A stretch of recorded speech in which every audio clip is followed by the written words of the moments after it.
de un dial.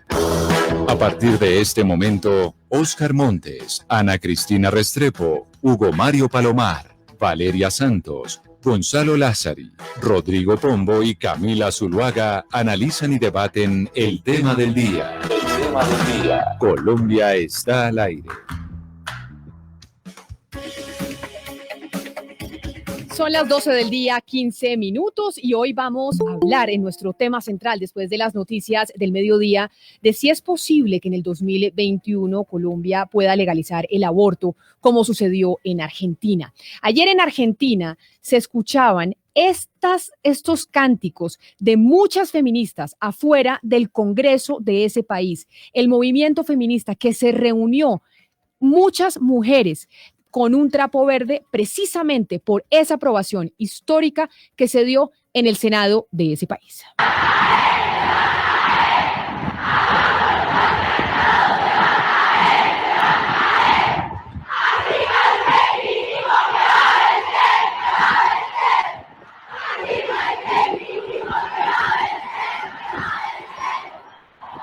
Así cantaban las mujeres ayer en frente del Congreso argentino. ¿Qué fue lo que decidió el Congreso argentino? La legalización del aborto, pero para que nos lo explique mejor, nos acompaña hasta ahora Norma Durango. Norma Durango es senadora por la provincia de La Pampa y una de las senadoras que dio su voto, que votó a favor de la aprobación de la legalización del aborto en Argentina en esta madrugada. Senadora Durango, bienvenida a Mañanas Blue, cuando Colombia está al aire. Mil gracias por acompañarnos.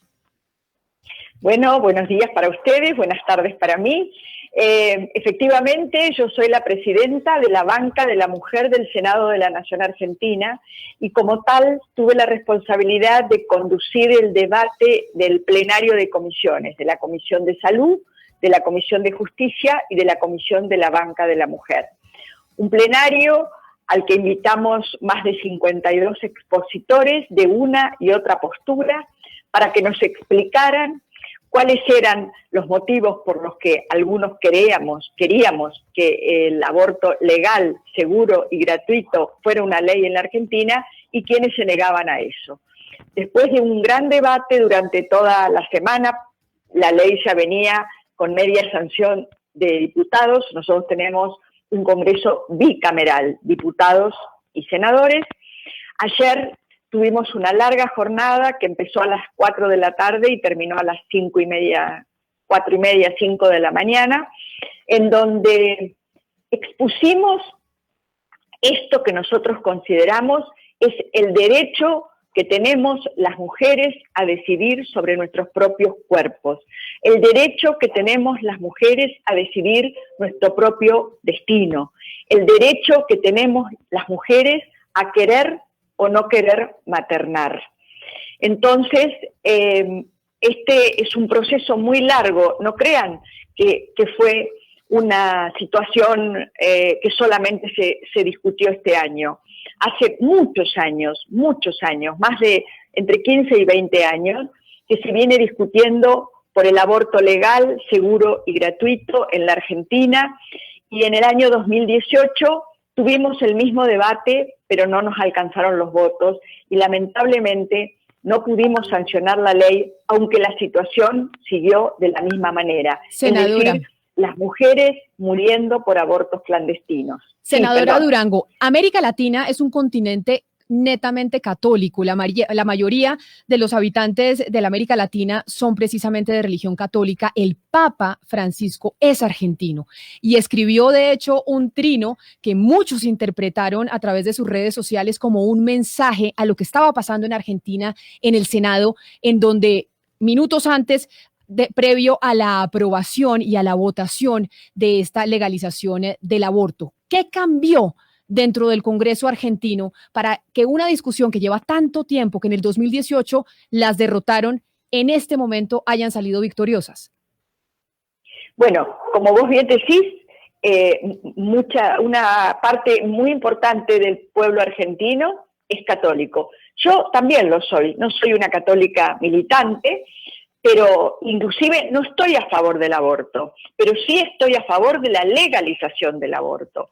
Y que esta ley no obliga a nadie a abortar, solamente da la posibilidad a quienes quieren realizar esta práctica a que sea segura. Porque, como ustedes saben, el aborto existió siempre, haya ley o no haya ley. Desde el 2018 hasta ahora, nada ha cambiado, aunque no tengamos ley, y los abortos siguen insistiendo, y las mujeres, a través del aborto clandestino, porque no pueden ir a los hospitales o a los servicios de salud, van a los lugares más oscuros, más recónditos, y la verdad que la mayoría de las veces pierden la vida o llegan al sistema de salud y los médicos tienen que hacer ingentes esfuerzos para poder salvarles la vida, a veces con secuelas también para siempre. Es decir, que esta ley no tiene nada que ver con la religiosidad ni con las creencias. Quien no quiere practicarse un aborto, no lo hace, pero uno no puede pensar que lo que uno cree, lo que uno, la creencia que uno tiene que aplicarse obligadamente a todos los demás. Entonces, el Estado argentino, que ha pensado en las dos posturas, además ayer presentó un proyecto que nosotros lo llamamos de los 1000 días. Es decir, que aquellas mujeres gestantes, aquellas personas gestantes que no quieren realizarse un aborto y quieren seguir con la gestación, van a tener 1000 días apoyadas por el Estado Nacional para la crianza de sus niñas y sus niños. Quiere Senadora decir que Durango. hemos sido... Sí. Sí, senadora Durango, Sí, sobre esos puntos polémicos que tiene la ley, hay uno de ellos que es la objeción de conciencia. Hay varios puntos que fueron, digamos, los más polémicos ante la opinión pública. Estamos tratando de, Argentina ya entra pues en el mismo grupo de Uruguay y Cuba, que son promotores del aborto, pero hubo unos puntos más difíciles. ¿Cuáles fueron esos puntos más difíciles de pasar de todo el proyecto? Bueno, quiero decirle que en Argentina no somos promotores del aborto. Estamos simplemente legalizando el aborto para aquellas mujeres que quieren hacerlo. Nadie obliga a nadie a hacerse un aborto. Y en relación a la objeción de conciencia, quiero decirte que es verdad, hay muchos profesionales de la salud que hoy hacen objeción de conciencia, pero el grave problema es que al no estar legalizado el aborto, tienen muchas veces miedo de tener problemas con la justicia. De hecho, hay varios profesionales de la salud y muchas más mujeres que están judicializadas por haber tenido o algún problema o complicación en algún aborto que no era a través de un fármaco, o por alguna denuncia de un familiar o de parte de la gente que trabaja en los servicios de salud. Por lo tanto, yo estoy convencida que ahora que nosotros tenemos ley, va a haber muchos médicos o mejor dicho, va a disminuir la cantidad de médicos que hacen objeción de conciencia, porque también conocemos muchos que tienen objeción de conciencia en los servicios públicos, pero lo realizan en los servicios privados.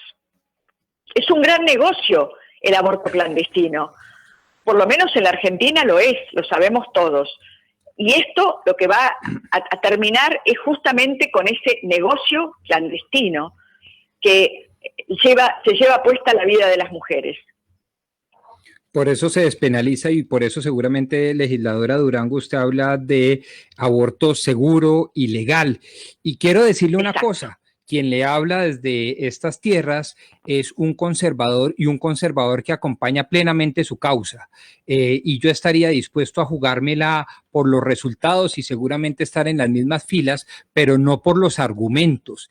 Y lo que me suele pasar acá en Colombia, no sé si ha pasado igualmente en Argentina, es que cuando yo me trato de meter en esos grupos me miran muy mal, me estigmatizan, me maltratan. Y la verdad es porque creo que el efecto es ese, el efecto deseado es ese, precisamente la legalización del aborto, pero la motivación, el por qué creo que está equivocado. Eso de decir que es un derecho y es un derecho porque precisamente las mujeres tienen la capacidad y la facultad de decidir sobre su cuerpo, no lo compartiría. Ustedes en Argentina vivieron situaciones como la que se vive en Colombia, en donde, es decir, los que han liderado esta causa son generalmente los grupos feministas, etcétera, etcétera, que dejan a personas como este servidor por fuera porque no comparte la filosofía que subyace a la iniciativa? No, mire, es verdad que hay feministas más intensas que otras, pero en líneas generales, todas las que trabajamos, yo tengo 67 años, he sido vicegobernadora 2 veces de mi provincia, ahora soy senadora nacional, siempre he trabajado por los derechos de las mujeres y siempre hemos trabajado por la legalización del aborto. Y la decisión de la mujer de maternar, si hay derecho a querer ser madre, tiene que haber derecho a no querer serlo. ¿Por qué obligar a las mujeres, por la causa que fuere? Por supuesto que nosotros tenemos desde hace mucho tiempo legalizado el aborto cuando hay un abuso, cuando hay una violación, ¿verdad? O cuando hay un peligro de la salud. Pero ahora estamos hablando de otra cosa, estamos hablando de la decisión personalísima de la persona de no querer avanzar con su estado de gestación hasta las 14 semanas. Después no. Claro, pero es una decisión personalísima, individual y por lo tanto eso Claro. se traduce en un derecho, ¿cierto? Y la pregunta es si Claro. debe tratarse, entonces se lo pongo más filosóficamente, si debe tratarse como un derecho personal, subjetivo o más bien como un instinto natural que permita la muerte justa, que es muy distinto. Una cosa es que yo tengo derecho a desprenderme de una supuesta parte de mi cuerpo apendizal llamado feto y otra cosa muy distinta es decir, oiga, acudiendo al Instituto de Conservación de la Especie, al instinto de conservación personal, pues yo no quiero tener este hijo porque me afecta psicológicamente, porque me puedo morir, porque me afecta físicamente o porque fue fruto de una violación. ¿Usted no cree que hay una brecha enorme entre una posición y la otra? No, la verdad que no. Creo que las mujeres, insisto, tenemos que tener este derecho. Insisto, yo no estoy a favor del aborto, nunca me hice un aborto y tampoco me lo haría, pero una cosa es lo que yo opino y otra cosa es el derecho que tienen muchas mujeres por distintas causas, o porque tienen muchos hijos, o porque tienen una situación de pobreza lamentable, o porque quieren seguir estudiando y este no es el momento.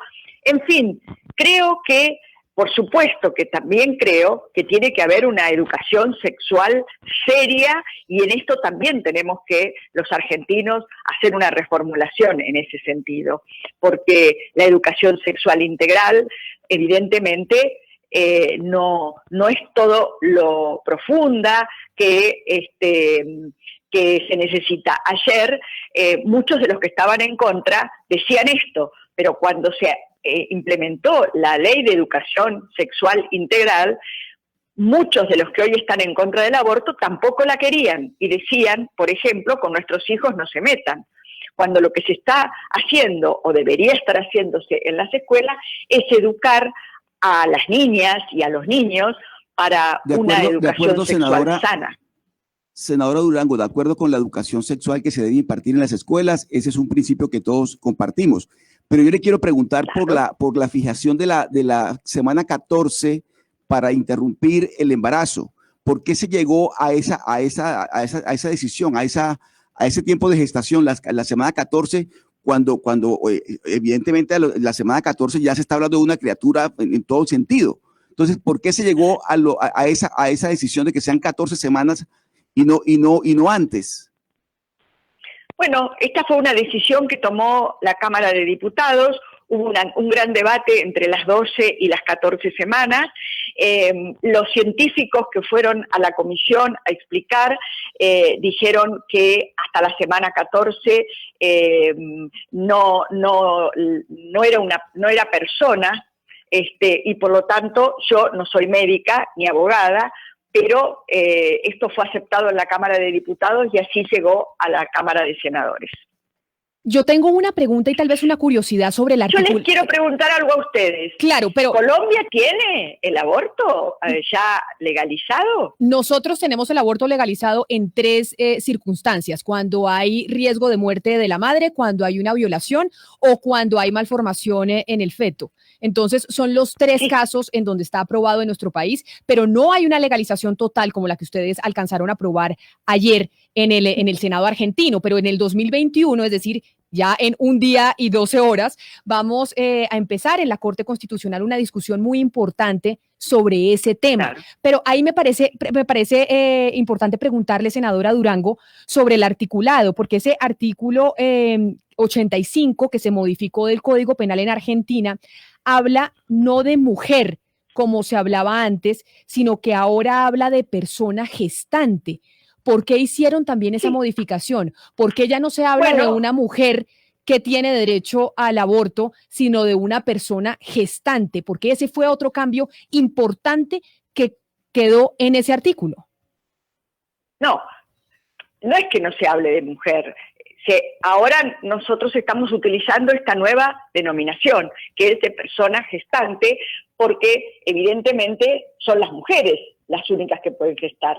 Así que no se denomina como mujer, pero sí se denomina como persona gestante. Claro, pero le hablo porque en Argentina también ha habido pues una gran discusión, y creo que acá nos estamos saliendo del tema y no me quiero salir mucho, y es también sobre la comunidad trans principalmente, en donde la comunidad trans pues también pueden terminar gestando, y por eso se incluyó probablemente en ese artículo 85 persona gestante, y ya se borró el término mujer. No es que se borró, se utilizó en este caso. Nosotros los argentinos tenemos un gran respeto a la comunidad trans. Ustedes saben que nosotros tenemos también el matrimonio igualitario, que también, al igual que el divorcio, generó años y años de debates, porque se decía, por ejemplo, cuando se sancionó la ley de divorcio, que ahora se iba a divorciar todo el mundo, cosa que los divorcios no aumentaron, cuando los matrimonios igualitarios, que todos se iban a casar con personas de su mismo género, y no pasó esto. Entonces yo creo que este tipo de debates, que son culturales, de cambios culturales, que llevan mucho tiempo, es importante debatirlos, ponerlos en la agenda pública y no creer que salen de un día para otro. Aquí nosotros tenemos un gran reconocimiento a los colectivos feministas, que desde hace años salen a la calle con argumentos sólidos, pero no solamente las pibas, como le llamamos aquí, las chicas jóvenes, sino las personas de mi edad, las profesionales de la salud, las profesionales de la ley, a explicar esta necesidad que, sigo diciéndoles, nosotros los argentinos lo consideramos un derecho. Es la senadora por la provincia de La Pampa, Norma Durango, una de las senadoras protagonistas en esta discusión, que le dio una noticia al mundo sobre la aprobación de la legalización del aborto en ese país. Senadora Durango, fue un placer haber hablado con usted hoy aquí en Mañanas Blue. Bueno, muchas gracias. Es la primera vez que hablo con un medio colombiano. Quiero decirles que como presidenta de la Banca de la Mujer estamos impulsando muchos derechos de mujeres. Y uno de ellos, el más importante, que ya está para salir, es el de más mujeres en los medios, el de equidad en los medios de comunicación, para que las mujeres también tengamos el derecho de tener lugar en los medios de comunicación y tener también los cargos importantes. Así que, bueno, estoy a disposición de ustedes. Cuando quieran, volvemos a conectarnos y podemos seguir debatiendo esto. Y ojalá, si están de acuerdo, que en el 2021 Colombia también pueda tener el aborto legal, gratuito y seguro. Claro que sí, senadora Durango, un placer haber hablado con usted, y que pues qué placer que haya sido aquí con Mañanas Blue cuando Colombia está al aire. Yo le diría que el programa más feminista de la radio colombiana haya sido su primera entrevista. Un abrazo muy grande allá a usted en Argentina. Igualmente y felices fiestas. Felices fiestas, 12 del día, 34 minutos. Pero ¿cuáles son las implicaciones que puede tener esta aprobación de esta ley en Argentina? Nos preguntaba la senadora Durango. Bueno, y en Colombia está legalizado el aborto, le explicábamos que solo en 3 casos. Este fue el momento, para que ustedes escuchen, en donde Cristina Fernández de Kirchner anunciaba en Argentina el momento en que quedaba aprobado el aborto como ley. Resulta aprobado con 38 votos afirmativos, 29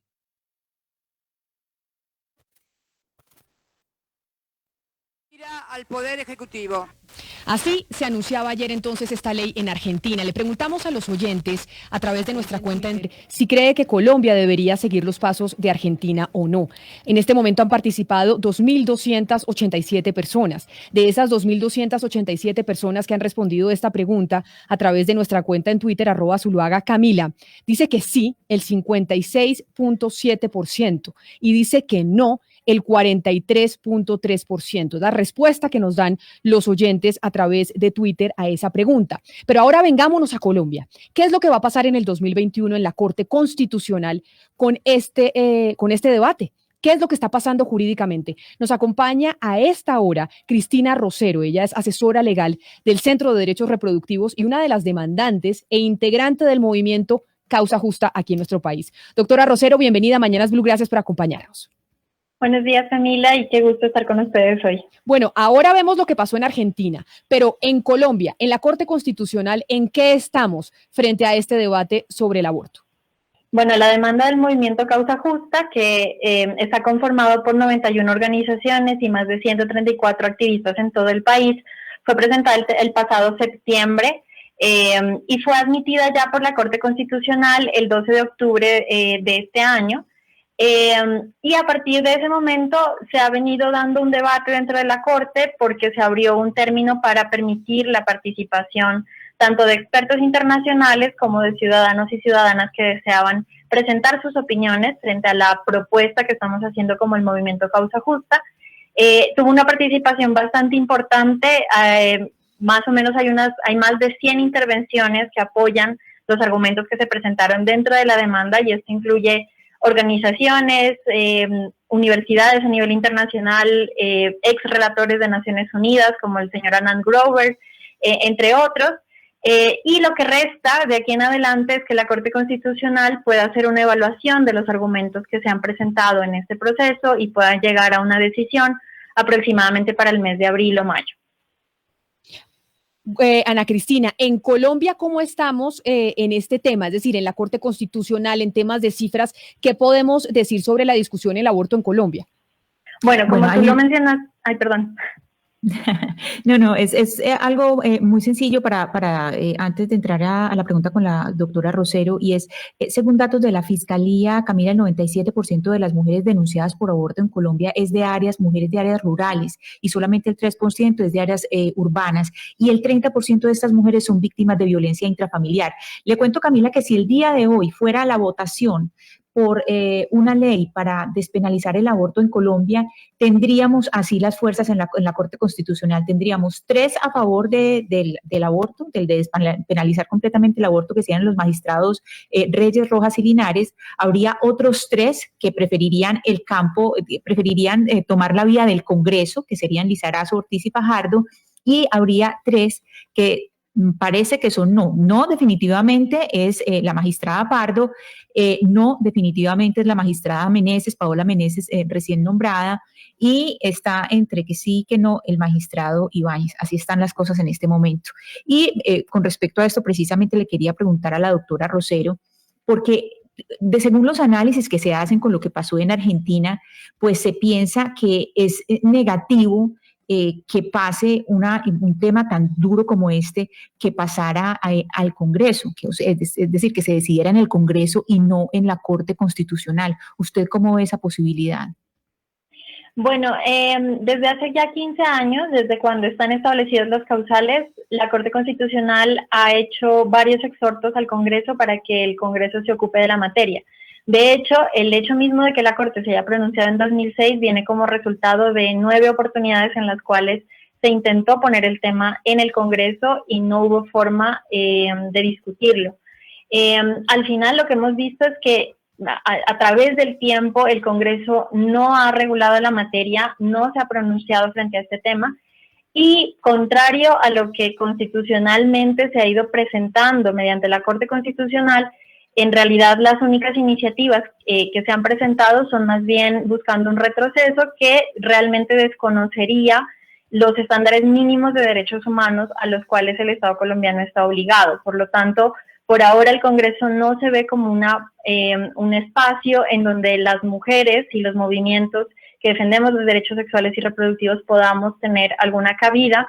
Y además consideramos que el tema es urgente y por eso es necesario que la Corte Constitucional se pueda pronunciar frente a este punto. Después de 15 años de intentar implementar las causales que ya se establecieron en 2006, hemos notado que es muy difícil lograr esa implementación si tenemos esta doble característica de que en las 3 causales sea un derecho fundamental y por fuera de estos 3 causales sea un delito. Esta amenaza permanente de llevar a la cárcel a quien se equivoque al invocar la causal causa muchas dificultades en la práctica para que las mujeres, en especial aquellas que enfrentan pobreza o tienen unas condiciones más difíciles, puedan realmente acceder a este servicio. Entonces, después de 15 años de haber hecho un compromiso por implementar estas causales, notamos que es necesario poner una conversación para avanzar más allá. Sobre esa pregunta que hace Ana Cristina, quiero saludar a esta hora a la senadora de la Alianza Verde, Angélica Lozano, porque la senadora Lozano ha sido una de las congresistas que pues está a favor de este tipo de iniciativa como la que se aprobó en Argentina. Y una de las grandes preguntas que nos hacemos en Colombia es ¿por qué acudir a la Corte Constitucional y no al Congreso de la República? Senadora Lozano, bienvenida a Mañanas Blue, gracias por atendernos. Hola Camila, muy emocionante escuchar a la senadora Durango de Argentina. Respuesta simple, por realismo, por proteger la sentencia. Como bien lo describió la colega de Causa Justa, en los años 90 y principios del 2000 el Congreso discutió iniciativas y siempre las rechazó, más que con votación, con no discusión, con no agendarla. Y el déficit de derechos no puede quedar en el limbo y la Corte lo suplió en una forma impecable en el 2006 con la sentencia de las 3 causales. De ahí para acá la lucha ha sido porque se cumpla la sentencia, las barreras que han surgido, lo vimos desde la Procuraduría Ordóñez, desde el Ministerio de Salud, etcétera. Pero hoy hemos tenido proyecto, entonces tenemos proyecto listo, lo íbamos a radicar, le cuento algo, creo que era martes 10 de agosto del 2016. Ya habíamos preparado como el acto de presentación con todas las organizaciones de mujeres, de salud, pero el pulso interno de nuestro país, esa convulsión que fue las tales cartillas de género y demás, pues dijimos no es bueno para lograr avances, precipitar la discusión ahorita. Entonces, ¿por qué no por vía del Congreso? Por realismo, porque el Congreso, así como prefiere no legislar sobre eutanasia, sobre salario de los congresistas y sobre 1000 temas, pues no podríamos avanzar por allí. En cambio, en la Corte pues sí hay avances reales. Senadora, yo puedo estar totalmente de acuerdo, como de hecho lo estoy con la iniciativa y usted lo sabe, y acompaña a uno desde unas toldas un tanto extrañas para ustedes como las son las del conservatismo, este tipo de iniciativas. Me parecen saludables, modernas, reflexibles. No, por eso, pero yo desde afuera, que quizás sea el único conservador que queda en este país, eso es verdad, pero al punto que quiero llegar es que en la democracia las formas son muy importantes y uno, de nuevo, acompañando el espíritu y acompañando la iniciativa, no podría uno acabar con unas formas democráticas como, por ejemplo, quitarle al Poder Legislativo, al Congreso, esa facultad y dejar que los jueces entonces, por más presuntamente sabios, empiecen a legislar o a ejecutar las leyes.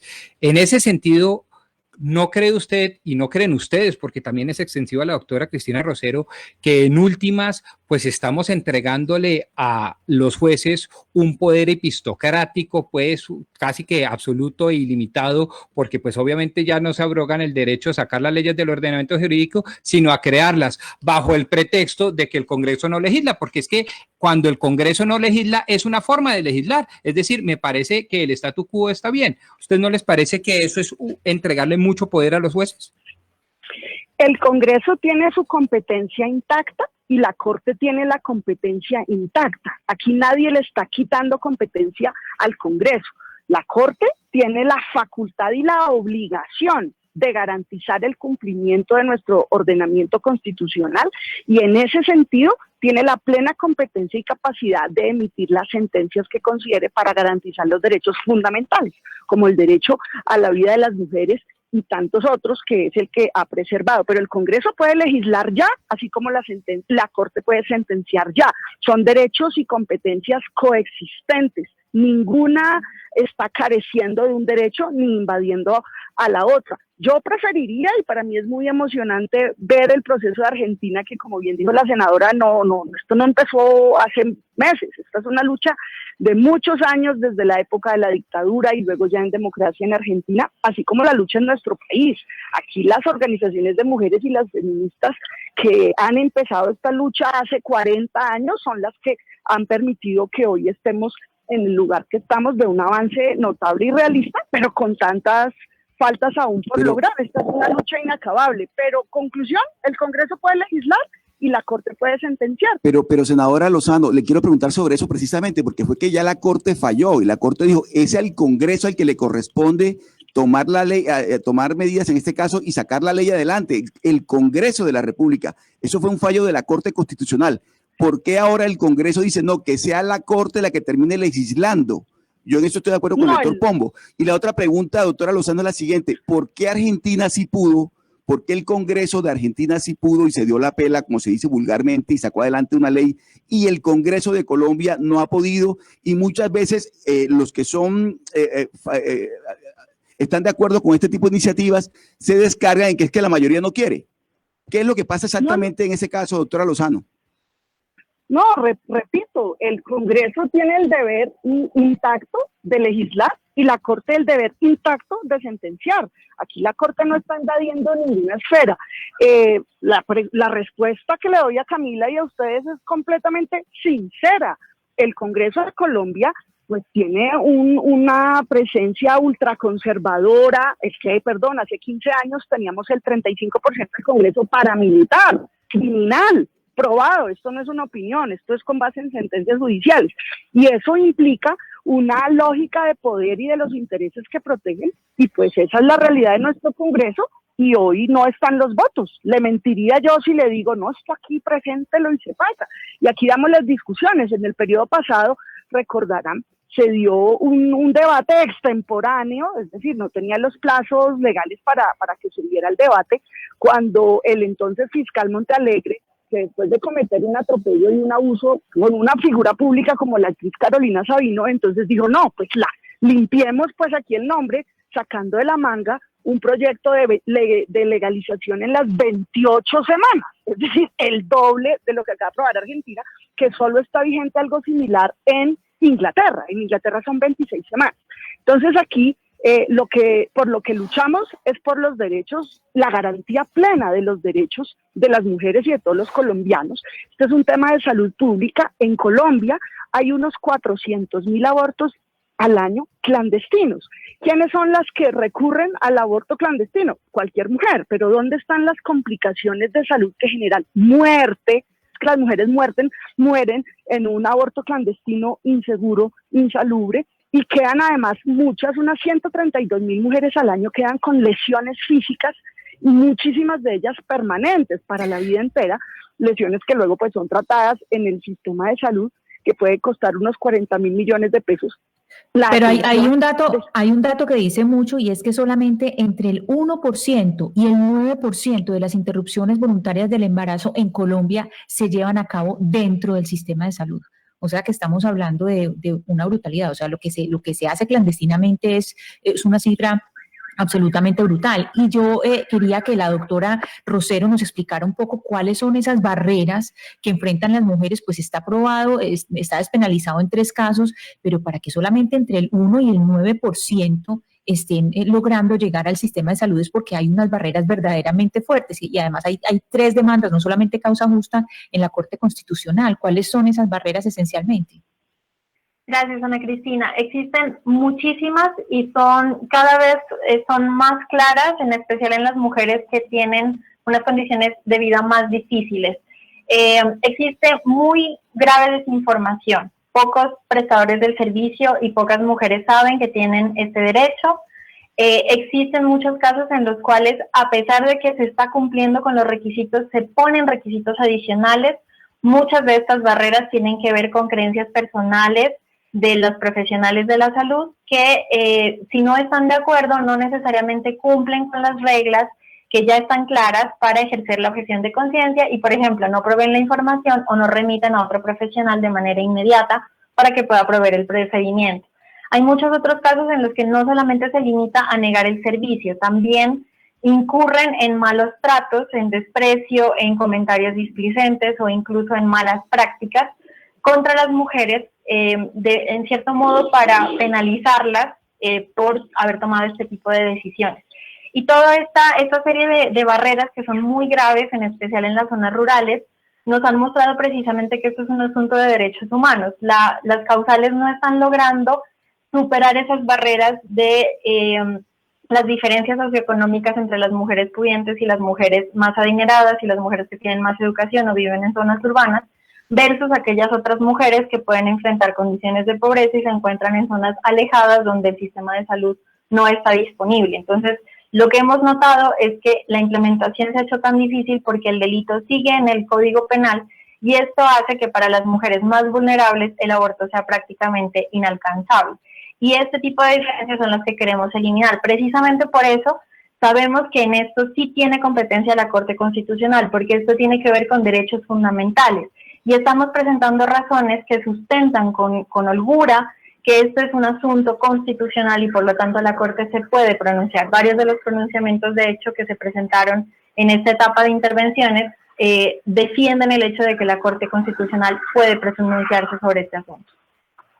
Rosero, yo le quisiera que profundizar un poco sobre los objetores de conciencia, porque es que ese fue una de las grandes, digamos, piedras en el zapato en Argentina. Yo, por ejemplo, aquí en Colombia sé que uno de los grandes problemas es los objetores de conciencia, pero tampoco he visto nunca que se haya adelantado un proceso contra alguien que no haya cumplido con su trabajo, y que debía haber practicado una interrupción voluntaria del embarazo. Nunca he visto que procesen a nadie por eso. ¿Qué pasa en Colombia con los objetores de conciencia y cómo se procesa cuando alguien es objetor de conciencia?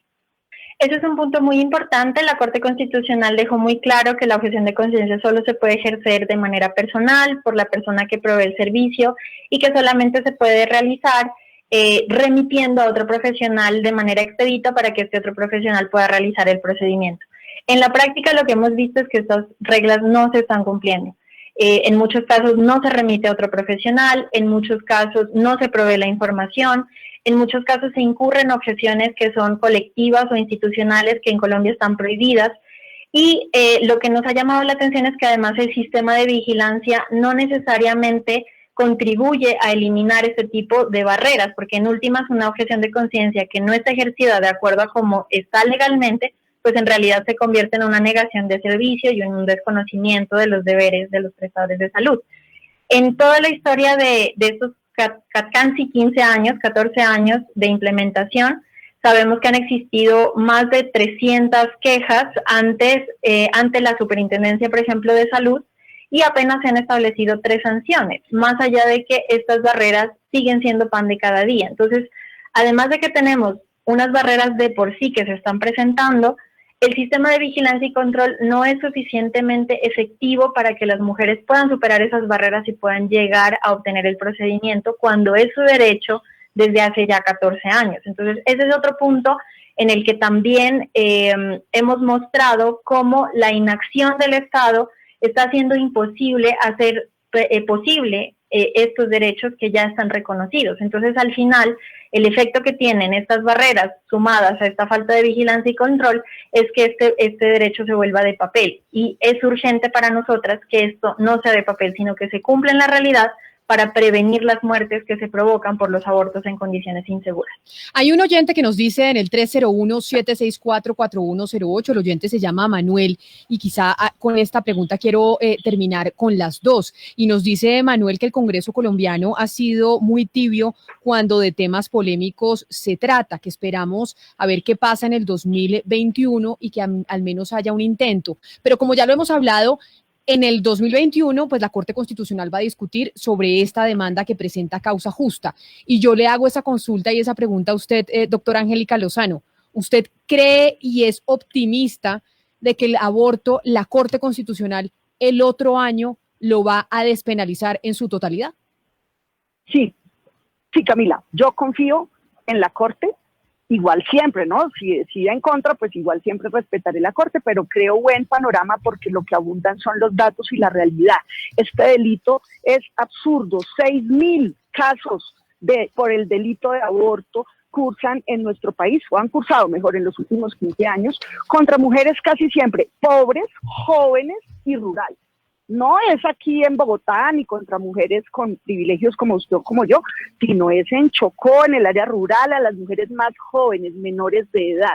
El aborto en Colombia ya es un derecho, lo repito, por salud además física y mental de las mujeres, pero hay que remover las barreras, como bien se ha descrito, porque dilatar el ejercicio del derecho cuando está avanzando una gestación, pues está generando unos efectos graves en la salud de la mujer. Y la realidad es que remover las barreras responde al Ejecutivo, a la voluntad política, pero la Corte Constitucional yo creo que va a fallar positivamente. Senadora de la Alianza Verde, Angélica Lozano, usted también mil gracias por haberse sumado a esta discusión el día de hoy sobre la noticia que produjo Argentina sobre la legalización del aborto. Le mando un abrazo y un feliz año. Feliz año para todos y que en Colombia también tengamos aborto legal, seguro, gratuito, pronto, porque déjeme decir una cosa, esto es una triada, primero acceso a la información, educación sexual para decidir, acceso efectivo, real, material, anticonceptivos y en última el acceso a un aborto legal y seguro. Pero los que se oponen al aborto son los que se oponen al primer eslabón básico, que es la educación sexual. Claro que sí, senadora. Mil gracias. Y la misma pregunta para usted, doctora Rosero, como abogada, como asesora legal del Centro de Derechos Reproductivos. ¿Usted qué tan optimista es de lo que pueda pasar en la Corte Constitucional el próximo año? Pues optimista en el término de su demanda, de que sí la Corte Constitucional despenalice el aborto en su totalidad. Nosotros confiamos en que la Corte Constitucional va a tener en cuenta unos argumentos muy sólidos que se han presentado en este proceso y además una serie de intervenciones que apoyan nuestra posición. Confiamos en que la Corte va a hacer una evaluación muy juiciosa y muy certera de estos argumentos y esperamos que esto nos lleve, como lo dijo la senadora Angélica, a ojalá tener también aborto legal, seguro y gratuito en Colombia. Entonces, creo que nosotras estamos en una posición de un optimismo muy, muy sentado en las bases, muy sobre la tierra, entendiendo que hemos presentado buenos argumentos, que tenemos suficientes evidencias para que la Corte falle a nuestro favor y confiar en que los magistrados hagan un trabajo riguroso al momento de evaluar nuestra demanda.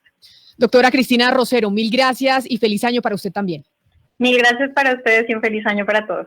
Y así pues terminamos esta discusión que generó una noticia muy importante en Argentina. Les actualizo cómo va la votación. Pombo, cada vez más apretada, una polarización total, por lo menos lo que vemos en este sondeo a través de Twitter, en donde ya han participado 2.874 personas, de las cuales dicen que deberíamos seguir el ejemplo argentino, el 50.1%, mientras que el 49.9% dice que no. Muchos mensajes, sobre todo en contra de lo que pasó en Argentina, en nuestra línea de WhatsApp 301-764-4108. A todos ustedes, los que nos han escrito, muchas gracias, porque siempre esas preguntas son insumo para que nosotras las podamos compartir con nuestros invitados. A las 12 del día, 58 minutos, terminamos así nuestra discusión sobre el aborto. Vamos a ver qué pasa en el 2021. Y antes de irnos, tenemos una noticia importante y de última hora a nivel internacional. La noticia internacional. Y la noticia internacional, Gonzalo, se produce en Canadá y nuevamente tiene que ver con el coronavirus. Efectivamente, Camila, porque el gobierno de Justin Trudeau acaba de anunciar que le va a exigir a todos los pasajeros de las aerolíneas que lleguen directamente a ese país norteamericano que deben proporcionar una prueba de COVID-19 negativa antes de ingresar al país. Lo importante para que lo tengan anuente o para que estén anuentes los oyentes es que la prueba debe realizarse dentro de las 72 horas previas a la llegada a Canadá. Es decir, Canadá está implementando una medida que nosotros teníamos en Colombia, en el aeropuerto El Dorado y los muelles que recibían vuelos internacionales, que después se retiró, la polémica por una tutela, un juez que falló a favor de quien interpuso la tutela, y en Canadá lo que usted nos está diciendo es que están imponiendo esa medida a todos los pasajeros, no solo los que vengan del Reino Unido. Exactamente, a todos los pasajeros, y se convierte en el primer país de Norteamérica en implementar esta política. Y esto después de que el primer ministro del Reino Unido, Boris Johnson, dijera que el 40% de los casos que tuvieron la semana pasada, el aumento del 40% de los casos se debe a esta nueva cepa del coronavirus, y que esta nueva cepa del coronavirus requiere de medidas mucho más estrictas en términos de confinamiento y demás. Así que el 2021, si bien ya está muy cerquita, falta un día y 10 horas más o menos, pues de todas maneras no quiere decir que esta pesadilla de la pandemia se vaya a ir apenas se acabe el año. Son las 12 del día, 59 minutos. A ustedes gracias por acompañarnos. Mañana nos encontramos de nuevo a las 10:30 de la mañana.